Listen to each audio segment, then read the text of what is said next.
오늘 우리에게 주신 하나님의 말씀은 미가 5장 2절에서 5절 상반절의 말씀입니다. 구약성경 1294면에 있습니다. 제가 오늘 말씀을 봉독해 드리겠습니다. 베들레헴 에브라다야, 너는 유다 족속 중에 작을지라도 이스라엘을 다스릴 자가 내게서 내게로 나올 것이라. 그의 근본은 상고에 영원에 있느니라. 그러므로 여인이 해산하기까지 그들을 붙여 두시겠고 그 후에는 그의 형제 가운데에 남은 자가 이스라엘 자손에게로 돌아오리니 그가 여호와의 능력과 그의 하나님 여호와의 이름의 위엄을 의지하고 서서 목축하니 그들이 거주할 것이라. 이제 그가 창대하여 땅 끝까지 미치리라. 이 사람은 평강이 될 것이라. 아멘. 윤인영 담임 목사님 나오셔서 평화의 기다림이라는 제목으로 하나님의 말씀 선포하시겠습니다. 할렐루야. 오늘도 가정에서 영상으로 또 이곳 현장에서 하나님께 예배드리시는 모든 분들에게 하나님의 크신 사랑이 풍성하시기를 간절히 기도드립니다. 우리 앞에 있는 분과 함께 인사 나누시겠습니다. 사랑합니다. 축복합니다. 잘 오셨습니다. 하나님은 당신의 편이십니다. 고맙습니다. 감사합니다. 차이거 창이라고 하는 중국을 대표하는 현대 미술가가 있습니다. 보통 설치 미술을 주로 하는 분인데요. 현재는 주로 뉴욕에서 활동을 하고 있습니다. 특별히 그는 중국인들이 좋아하는 폭죽놀이를 현대 미술로 승화시킨 것으로 유명합니다. 대표적인 것이 그의 할머니의 생신을 맞이하여서 작품으로 보여주었던 천국의 계단 스카이래더입니다. 한번 이 분이 어떤 분이신지를 가장 잘 알 수 있는 작품 중에 하나이기 때문에 여러분에게 잠시 소개해드리고자 합니다. 한번 영상을 보시겠습니다.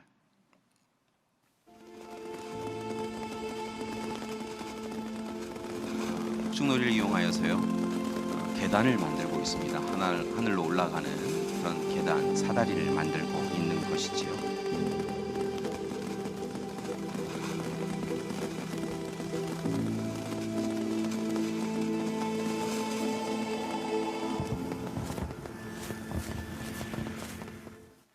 참 대단하죠.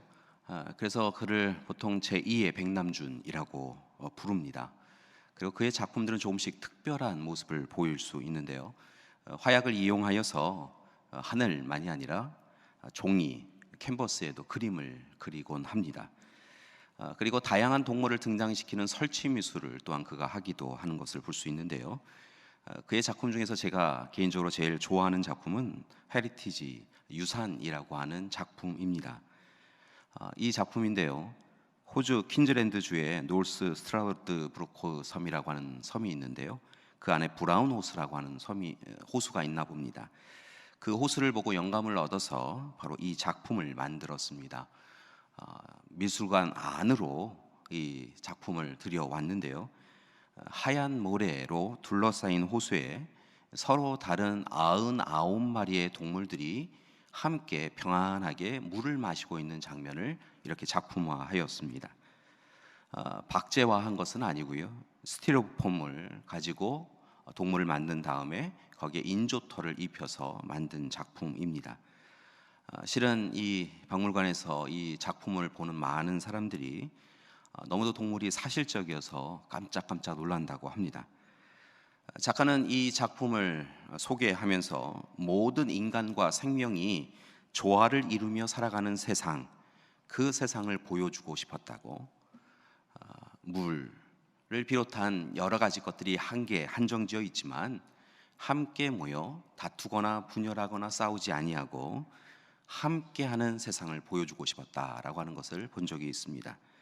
그래서 보시면 아시지만 사자, 팬더, 호랑이, 캥거루가 평안하게 그렇게 서서 물을 마시고 있는 것을, 그들의 목마름을, 갈증을 해결하고 있는 것을 볼 수 있습니다. 이 모습을 처음 본 다음에 저는 문득 이사야가 이야기하는 평화로운 세상에 대하여 유추하고 생각할 수 있었습니다.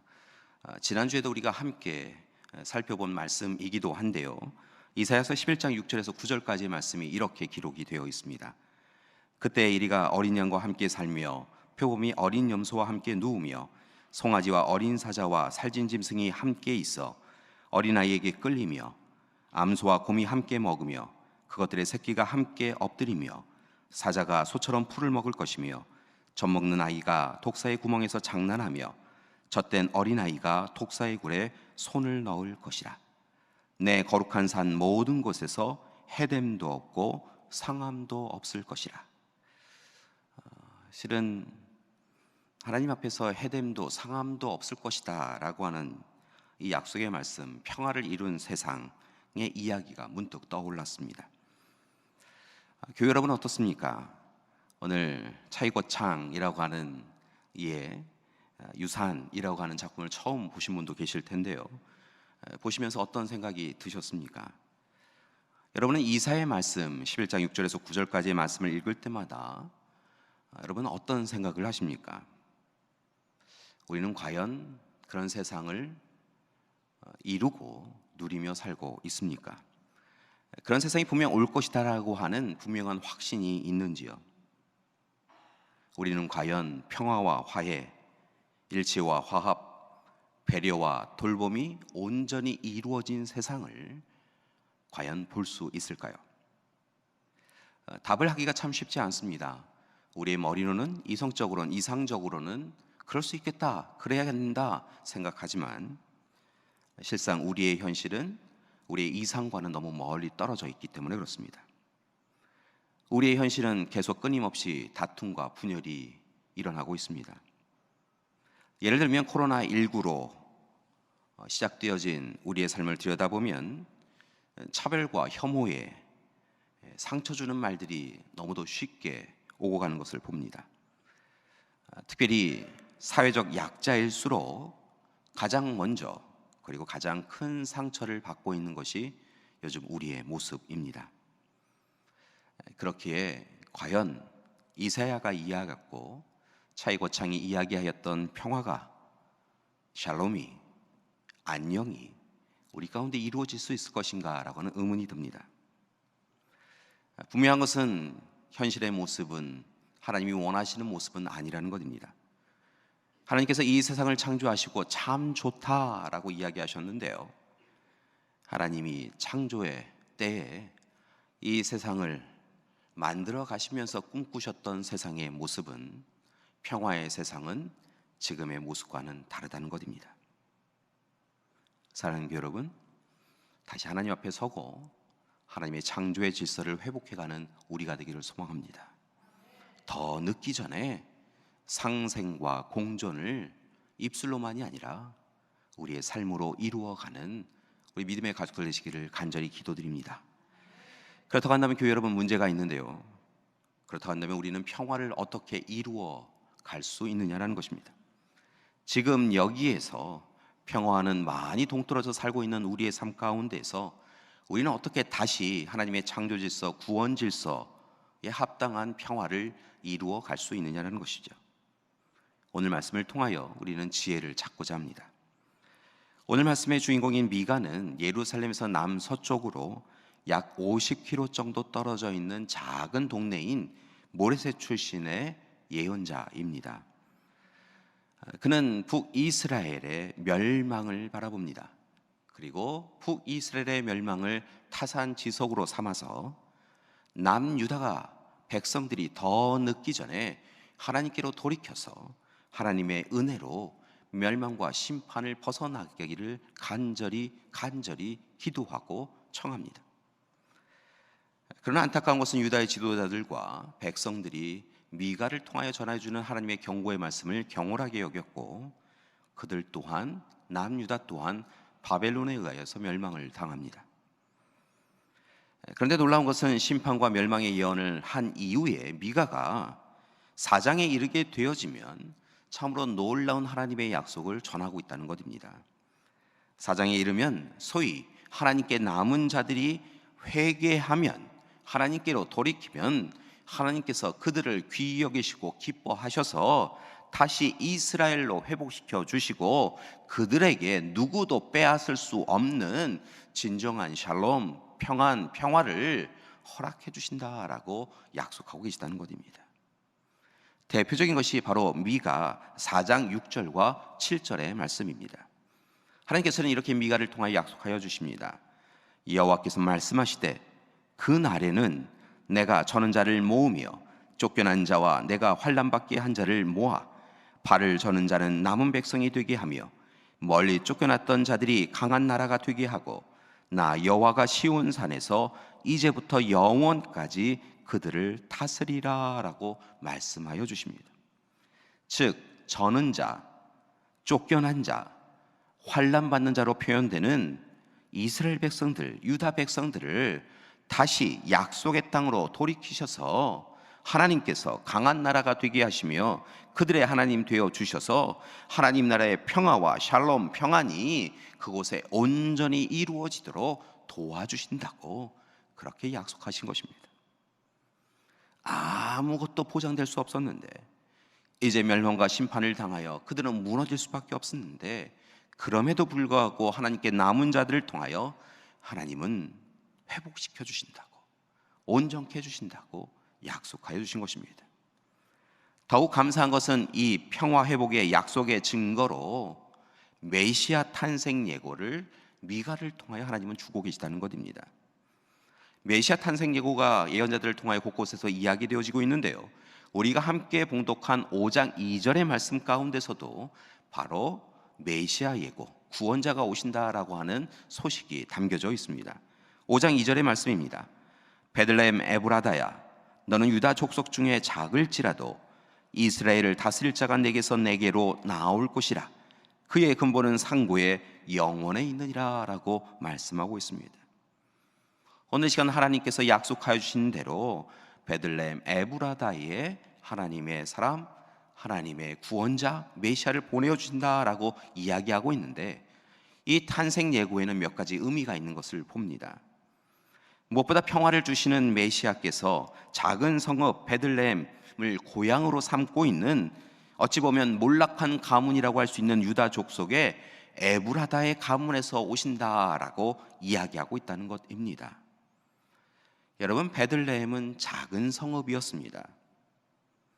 그리고 그 작은 성읍을 토대로 삼아서, 고향으로 삼아서 살고 있던 이들이 유다 족속이었고, 그 가운데서도 참으로 다 무너졌다, 사라졌다 여겨지는 가문이 에브라다의 가문이었습니다.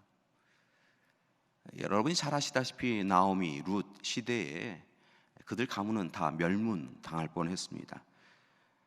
보아스를 통하여서 그의 가문이 다시 온전해졌는데요, 이렇듯 그 가문은 사람들이 눈여겨보지 않는 그런 가문이었다는 것입니다.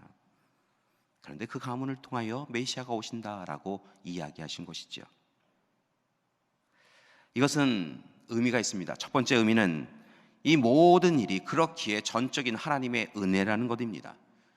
강한 족속, 강한 부족, 그리고 강한 이들에 의하여 통치되고 있는 예루살렘이나 다른 도시에서 이 일이 시작되었다고 한다면 사람들은 그 일이 그럴만하다라고 여기며 그 모든 공로를 사람에게 돌렸겠지요. 그러나 베들레헴, 몰락한 가문에서 메시아가 오신다라고 함을 통하여 결국 이 모든 일은 전적으로 하나님께서 행하시는 일이다라고 하는 것을 미가는 우리에게 분명히 보여주고 있는 것입니다. 또 다른 의미가 있는데요, 메시아 오심을 통하여서, 예수님의 오심을 통하여 일부의 사람들, 특정한 사람들만 은혜를 누리는 것이 아니라 메시아 오심은 모든 사람에게 주시는 은혜이다, 오히려 작고 연약한 자들을 배려하고 우선으로 여기는 은혜이다라고 말씀하고 있다는 것입니다. 하나님이 주시는 평화, 평강, 샬롬을 얻게 되면 연약하고 부족하고 힘겨운 이들이 다시 온전해지리라 라고 하는 약속이 바로 이 5장 2절의 말씀 가운데 담겨져 있는 것입니다. 교회 여러분, 대림절 둘째 주일, 우리도 미가 예언자처럼 평화를 주시는 주님 오심을 기다리고 있습니다. 오늘 대림절 둘째 주일 초를 밝혔는데요, 보통 두 번째 초는 하나님이 주시는 평화를 의미합니다. 여러분에게 부탁을 드리고자 합니다. 여러분, 하나님이 주시는 평화를 누리기 위하여서 무엇보다 우선하여서 탐욕과 욕망으로 이루어진 예루살렘으로 나아가지 마시고, 비록 아픔과 상처가 있을지라도 그곳에 하나님의 약속이 있다고 한다면, 하나님의 사랑이 그곳에 있다고 한다면, 하나님이 우리를 부르시는 곳이 그곳이요, 그리고 그곳에서 예배드리고자 한다면 하나님 앞에 베들레헴으로 나아가시는 여러분이 되기를 소망합니다. 자신의 능력과 힘을 의지하지 마시고, 오직 하나님께서 비록 약자이고 어리석은 우리를 바라보고 계시며 안타까워하시며 이루실 일들, 그 모든 일들을 기대하며 살아가는 여러분이 되기를 소망합니다. 이제 미가 예언자처럼, 그의 예언처럼 메시아 예수님이 오심을 통하여 이루어진 평화의 세상을 이제 머리로만이 아니라 우리의 삶으로 누리시고, 또한 노력하고 애씀을 통하여 평화의 세상, 진정으로 평화로운 세상을 이루어가는 우리가 되기를 소망합니다. 이를 위해서 이번 한 주간 평화의 초를 밝힌 것처럼 우리의 삶에 평화의 초를 밝히기 위하여 세 가지를 제안하고 함께 하기를 소망합니다. 첫 번째 부탁드리는 것은 우리에게 평화가 없음을 회개해야 한다는 것입니다. 여러분, 우리에게 평화가 있습니까? 우리는 평안합니까?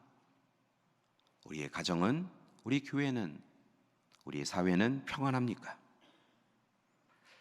평화가 없음을 찬찬히 들여다보니까 왜 우리가 가지고 있는 이 평안이 우리의 삶을 온전히 샬롬으로 이끌어가지 못하는가라고 하는 것을 살펴보니까 관계 가운데 문제가 있는 것을 발견합니다.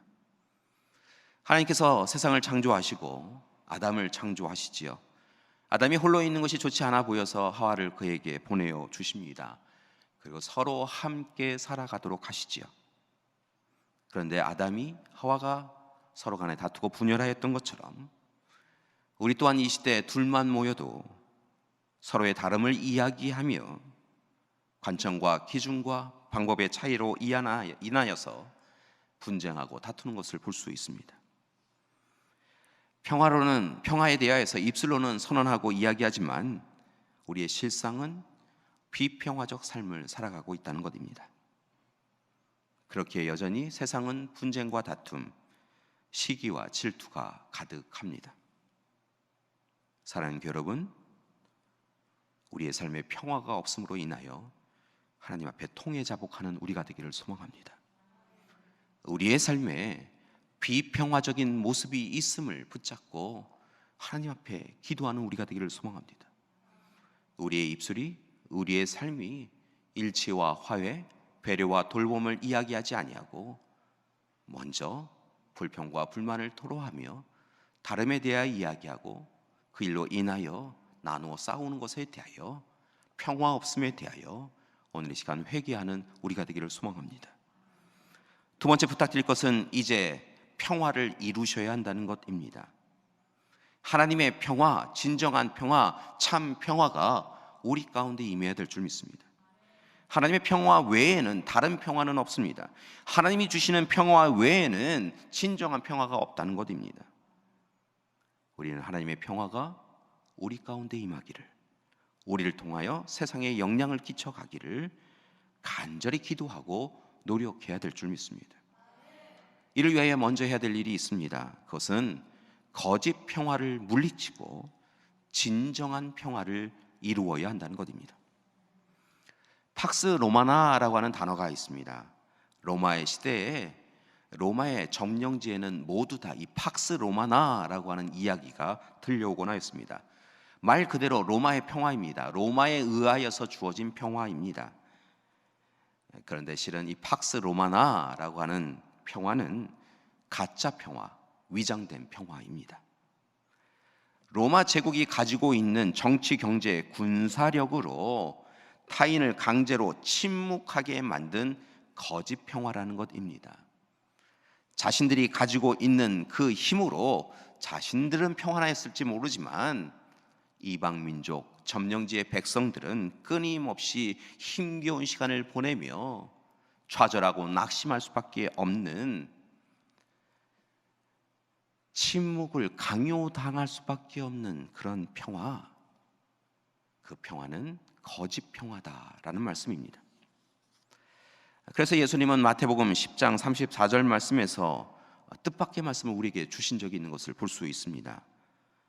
주님은 이렇게 이야기하셨습니다. 내가 세상에 화평을 주러 온 줄로 생각하지 말라.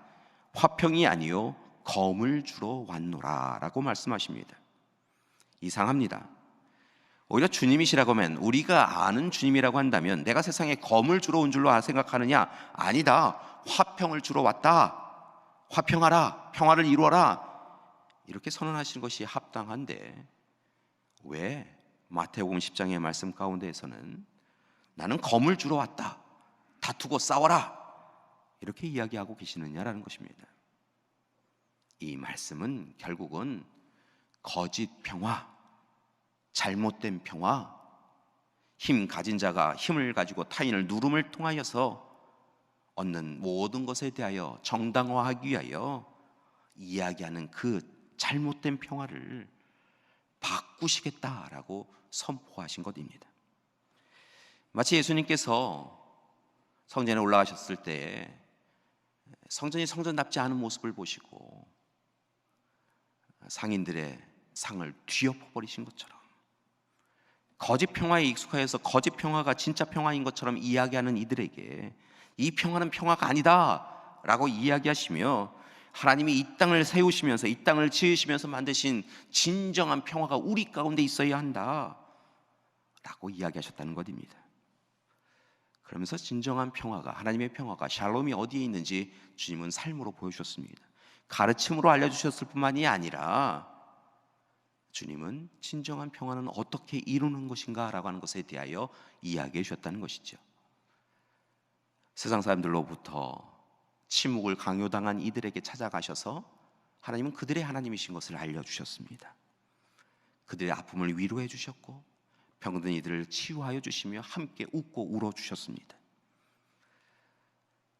죄의 억눌림에서 벗어날 수 없음을 아시고 스스로 십자가를 지고 골고다 언덕길로 오르셨고 죽임을 당하셨습니다. 그렇게 타인의 상처와 아픔을 품어주셨습니다. 힘껏 껴 안아주셨습니다. 그렇게 자신을 내려놓고 비우고 주심을 통하여 진정한 평화는 바로 하나님의 뜻 안에서 자신의 모든 것을 내어주고 타인을 높이고 우선으로 여기며 살아가는 평화인 것을 알려주셨습니다. 한 걸음 더 나아가서 마태복음 5장 38절 이하의 말씀을 보니까 우리에게도 그렇게 살아가라라고 요청하고 계신 것을 보는데요, 그 말씀을 보면 이런 말씀들이 담겨져 있습니다. 누가 네 오른뺨을 치거든 왼쪽 뺨마저 돌려대어라. 네 속옷을 가지려는 사람에게 겉옷까지도 내주어라. 너더러 억지로 오리를 가자고 하거든 십리를 같이 가주어라. 그렇게 이야기하고 계시다는 것입니다. 혹 자신을 박해하는 원수가 있을지라도 그마저도 품고 축복하여 주는 이가 바로 팍스 그리스도, 그리스도의 평화를 이루는 사람이다 라고 말씀하고 계시다는 것입니다. 사랑하는 교회 여러분, 이제부터는 팍스 로마나처럼 거짓 평화를 평화인 것처럼 이야기하고 붙잡고 살아가는 것이 아니라 오직 예수 그리스도의 십자가 사랑으로 우리에게 보여주신 팍스 그리스도, 그리스도의 평화, 하나님의 평화를 맛보시고 하나님의 평화를 만드시고 하나님의 평화를 지켜가시는 여러분이 되기를 소망합니다. 세 번째로 여러분에게 부탁드리는 것은 평화 공동체를 이루시라는 것입니다. 평화는 개인의 힘만으로는 이루어지지 않는 것을 봅니다. 때로 우리는 스스로 자기 자신의 평안을 위하여 참으로 여러 가지 일을 하는데요, 그런데 자신의 평안이라고 하는 것이 아주 작은 세상의 바람에도 쉽게 무너져 내리는 것을 봅니다. 조금 전에 내가 샬롬을 누리고 있다고, 평안하였다고, 평화로운 삶이었다고 생각하는데 전혀 예상하지 못하던 일들이 우리 가운데 임하면 우리는 왜 내가 이렇게 되냐고 불평하고 불만하며 우리의 평화를 빼앗겨 버릴 때가 많더라는 것입니다. 결국 평화라고 하는 것은 함께 이루어가야 되는 것이고, 평화라고 하는 것은 함께 공동체가 지켜가야 한다는 것입니다. 특별히 교회 공동체는 하나님의 평화, 하나님의 샬롬을 이루기 위하여, 또한 지켜가기 위하여 노력해야 될 줄 믿습니다. 그런데 안타까운 것은 지금 이 시기에는 교회가 평화 공동체, 샬롬 공동체라고 하는 그 이야기에 많은 이들이 의문을 가지고 있다는 것입니다. 왜냐하면 교회 내에서도 교회 밖과 같이, 세상과 같이 똑같은 이유로 분쟁과 다툼이 일상화되어 있기 때문에 그렇습니다. 성전에서도, 하나님의 전에서도, 하나님 앞에서도 함께 예수 그리스도를 구주로 고백하고 예수 그리스도를 머리로 하는 한 몸의 지체다라고 이야기하는 교회 공동체에서도 세상의 이유로 다투는 일들이 보이더라는 것입니다. 때로는 세상이 걱정할 정도로 교회가 분쟁의 이유, 분쟁의 근원이 될 때도 있습니다. 그런 점에서 예수님께서 제자들에게 보여주신 섬김과 헌신의 삶, 그리고 초대교회 공동체가 보여준 함께 지내며 서로의 필요에 따라 자신의 것을 자신의 것이라 이야기하지 아니하고 타인을 위하여 내어주는 것, 함께 보살피고 돌보는 삶은 교회 공동체인 우리가 평화 공동체를 이루기 위하여 다시 한번 결단하고 이루어 가야 될 삶일 줄 믿습니다. 교회 여러분, 우리 교회 공동체가, 능곡교회 공동체가 평화를 이루어가는 공동체가 되기를 소망합니다. 세상에서 지치고 고난 이들이 다가와서 또 다른 이유로 교회에서도 지치고 고나여 나아가는 것이 아니라 아파하고 힘겨운 시간을 보내었던 이들이 돌아와서 우리 능곡교회에서 교우들의 보살핌과 따스한 이야기와 따스한 배려를 통하여서 위로를 얻고 안식을 얻고 평안을 누릴 수 있는 우리 교회가 되기를 소망합니다. 그리고 한 걸음 더 나아가 세상을 진정으로 평화 공동체로 만들어가는 우리가 되기를 소망합니다. 대림절 둘째 주일입니다. 2020년 12월 6일. 우리에게서 평화는 여전히 멀리 있는 듯 보입니다. 코로나19로 전 세계가 위기를 겪으면 함께 이 병을 치유해야 될 방법, 또 다르게는 이 병으로 인해서 어려움에 처한 이들을 더 힘겨워하지 않도록 좀 보살피는 방법을 모색해야 하는데, 안타까운 것은 이 어려움 가운데서도 전쟁과 테러의 소식은 들려오고 있다는 것입니다. 차별과 혐오가 더욱 일상화되고 극대화되고 있습니다. 우리 안에 시작된 분노와 화가 서로에게 상처 주는 일을 너무도 쉽게 행하고 있습니다. 마치 지금의 세상은 앞서 소개해드렸던 차이고창의 또 다른 작품들의 모습과도 비슷한 것 같습니다. 그의 작품을 보면 활, 화살, 창, 칼로 인하여서 다른 피조물들이 죽임을 당하는 모습을 기록한 것을 봅니다. 인간의 공격성, 폭력이 모든 세상을 끝내버리고 있는 듯하게 보입니다. 앞서 보여드렸던 호랑이가 화살을 맞는 것, 좀 전에 보였던 늑대가 벽에 부딪혀서 쓰러지는 것, 그리고 노아의 방주를 연상시키게 하는 그런 배에서 생명이 사는 것이 아니라 죽임을 당하는 것, 악어가 뉘어 있는 것을 보는데요. 이게 메트로폴리탄 박물관입니다. 잘 아시다시피 9.11 사건 때 빌딩이 무너져서 많은 이들이 죽임을 당하였는데요. 바로 그 비행기가 날아간 그 한국 노선의 부분에 악어를, 여러 창에 찔린 악어를 올려놓아서 인간의 폭력이 무엇을 하고 있는가라고 하는 것을 우리는 경계해야 합니다라고 하는 것을 작가는 표현하고 있습니다. 이 세상은 계속하여 공포, 두려움으로 가득하고 있습니다. 평화는 보이지 않습니다. 그러나 교회 여러분, 우리는 분명히 믿습니다. 평화는 또한 우리 가까이 있다는 것입니다. 이미 오신 예수 그리스도께서 십자가 사랑을 통하여 우리를 구원하여 주셨고 우리에게 진정한 평화 샬롬을 이미 주셨다는 것입니다. 세상이 빼앗을 수 없고 누구도 빼앗을 수 없는 평안을 우리의 마음에, 우리의 삶에, 우리의 몸에 허락해 주신 줄 믿습니다. 그리고 이제 오실 주님을 기다리며 우리가 십자가에서 받은 사랑으로 하나님 사랑과 이웃 사랑을 실천하며 살아갈 때 분명히 하나님께서 그 평화로운 세상을 이 땅 가운데 온전하게 이루어 주실 줄 믿습니다. 따라 사랑하는 교회 여러분, 이제 거짓과 야만의 얼굴로 서로에게 화와 분노를 내며 상처 주는 세상을 향하여서 하나님이 주신 사랑을 꽉 붙잡고 하나님의 평화를 선포하시고 하나님의 평화를 여러분의 가정과 교회에, 세상에 이루어가는 우리가 되기를 소망합니다. 이를 위해 다시 한번 부탁드립니다. 주님 오심을 기다리는 대림절 기간에 다시 한번 주님 오심을 온전히 기다리며 하나님께로 돌이켜 회개하고 거짓 평화를 제하고 참 평화를 이루어가는 우리가 되기를 소망합니다. 특별히 영적 장자로 부름받은 우리 능곡교회 공동체가 분쟁과 다툼 가운데 끼지 말고 분열의 근원이 되지 말고 평화 공동체를 이루어가는 우리가 되기를 소망합니다. 오늘은 옆에 있는 분과 이렇게 인사를 나누며 말씀을 마치고자 합니다. 하나님의 평화가 당신에게 있기를 소망합니다. 하나님 주시는 평화가 우리에게 있기를 소망합니다.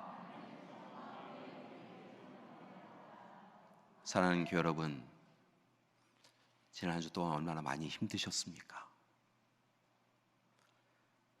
세상의 여러 가지 이유로 참 힘겨운 시간입니다. 근데 세상의 어려움으로 인하여서, 세상이 우리를 흔들어 놓음으로 인하여서, 그 일로 인하여서 다투거나 싸우거나 분열하지 않기를 원합니다. 오히려 세상이 우리를 힘겹게 하는 그 시간에 하나님이 우리의 하나님 되어주심을 고백하면서 하나님이 우리에게 이미 샬롬, 평안, 평화를 주셨음을 고백하면서 평화를 누리시고 평화를 만드시고 평화를 전하며 살아가시는 우리 믿음의 가족들 되시기를 간절히 기도드립니다. 다가오는 한 주간 우리 모든 믿음의 가족들에게 오직 하나님만이 주시는 평화가 가득하시기를 간절히 기도드립니다. 함께 기도하시겠습니다. 사랑의 하나님, 오늘도 이 세상을 바라보고 계신 줄 믿습니다. 평화로부터 너무 멀리 떨어져 있는 듯한 이 세상을 안타깝게 바라보고 계신 줄 믿습니다. 하나님, 오늘 이 시간 평화, 평안, 샬롬이 없는 우리의 삶을 들여다보시며 하나님 아파하고 계신 줄 믿습니다. 하나님 바라고 아끼는 오늘 이 시간에 오직 하나님이 주시는 평안을 품도록 인도하여 주시옵소서. 우리에게 평화가 없었음을 회개하게 하여 주시옵시고 이제 오직 힘써서 서로를 품고 배려하고 보살피며 살아가게 하여 주시옵소서. 거짓 평화를 내려놓고 참 평화를 이루어가게 하여 주시옵시고 특별히 간절히 바라고 원하옵기는 우리 능곡교회 공동체가 가정, 교회, 이 세상의 평화를 이루어가는 귀한 공동체 되게 하여 주시옵소서. 예수님의 이름으로 기도드립니다. 아멘.